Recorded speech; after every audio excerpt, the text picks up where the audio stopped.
दोस्तों good morning. कैसे हैं आप लोग? देखिए, आज मैं जो आपको बताने जा रहा हूँ बहुत ही इंपॉर्टेंट है। दरअसल 22 दिसंबर को हुआ था एग्जाम ऑल इंडिया बार एग्जामिनेशन का, यानी कि AIB का 19वां एग्जामिनेशन हुआ था 22 दिसंबर को। उसके बाद आंसर की भी आ गया है। आंसर की आप लोगों ने देख लिया होगा कितना क्वेश्चन आपको सही हो रहा है, कितना क्वेश्चन नहीं सही हो रहा है। आपने ये बाकायदे मिला लिया होगा। ये भी आपको पता है कि मिनिमम आपको 45% पास होना इसेंशियल है। उसके बाद कोई अगर SC ST है तो उनको 40% पास होना इसेंशियल है। यानी कि कुल मिला के आपके 45 क्वेश्चन यानी कि OBC या जनरल के लिए सही होना चाहिए और SC ST के लिए आपको करीब 40 क्वेश्चन सही होना चाहिए 100 में से। आपने मिला लिया होगा। तो दोस्तों, आप जब क्वेश्चन मिलाए होंगे आपको कहीं ना कहीं लगा होगा कि हमारा ये क्वेश्चन जो है सही है, लेकिन हमारा उत्तर ये सही है, लेकिन क्वेश्चन ये इन्होंने गलत तरीके से उत्तर पूछा है। तो कहने का मतलब, अगर आपको कहीं भी लगता है कि भैया क्वेश्चन आयोग ने गलत पूछा है, यानी कि बार काउंसिल ऑफ इंडिया ने क्वेश्चन को गलत पूछा है या फिर गलत उत्तर इन्होंने बताया है, इस पर आप ऑब्जेक्शन कर सकते हैं। और ऑब्जेक्शन की तारीख है, लास्ट डेट है 10 जनवरी 2025, यानी कि रात के 12 बजे तक आप इसको अपलोड कर सकते हैं। सबसे पहले क्या काम करना होगा, हम आपको बारी बारी से बता रहे हैं। देखिए, सबसे पहले इसमें एक काम करना होगा, जब भी आप जाइए वेबसाइट खोलिए, ऑल इंडिया बार एग्जामिनेशन का आप वेबसाइट खोलेंगे, आप वहां पे क्लिक करेंगे। क्लिक करने के बाद आपको एक रोल नंबर आपका आ जाएगा, फिर आपका डेट ऑफ बर्थ आ जाएगा या फिर आपका पासवर्ड आ जाएगा।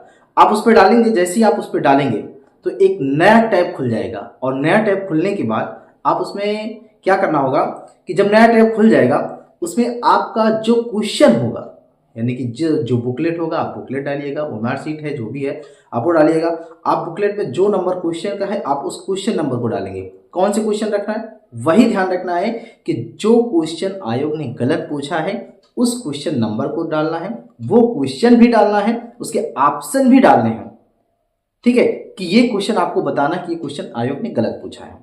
दूसरी चीज, अगर मान लीजिए कि आपका उत्तर सही है लेकिन आयोग ने उत्तर गलत बताया है, तो उस पर भी आप ऑब्जेक्शन कर सकते हैं कि आयोग ने ये उत्तर गलत बताया। मतलब ये क्वेश्चन है, क्वेश्चन का ये 4 ऑप्शन दिए गए हैं और आयोग ने ऑप्शन को इतना बताया है, A बताया है, और हमारा उत्तर हो रहा है B हो रहा है।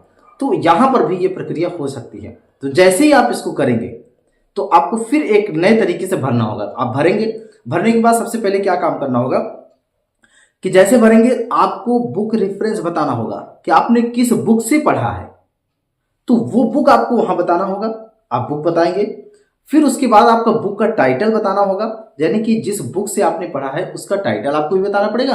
अगर मान लीजिए आपने बुक से नहीं पढ़ा है, बुक में नहीं देखा है, किसी वेबसाइट पे भी देखा है, तो आपको उस वेबसाइट को वहां पर कॉपी पेस्ट करना पड़ेगा, यानी कि उस पर कॉपी जो वेबसाइट है आप उस वेबसाइट को मेंशन कीजिए और साथ ही साथ आप उनके ऑथर के, यानी कि जिन्होंने उसको लिखा है, उनको भी मेंशन करना इसेंशियल है, आवश्यक है। तो उसके बाद जब ये कर लेंगे फिर आपको आता है पेमेंट पर। पेमेंट का ऑप्शन आएगा। पेमेंट आपको करना पड़ेगा 500 रुपये। 500 रुपये आपको पेमेंट करना होगा। आप पेमेंट करेंगे और पेमेंट करने के बाद आपको फिर सबमिट कर देना है। सबमिट करने के बाद आपको ये प्रक्रिया पूरी हो जाएगी। ध्यान रखना है, जैसे ही प्रक्रिया पूरी हो जाती है तो आपको क्या करना है, फिर शांतिपूर्वक बैठना है, 10 तारीख तक बैठना है। उसके बाद फिर रिजल्ट का इंतजार करना है। ठीक है,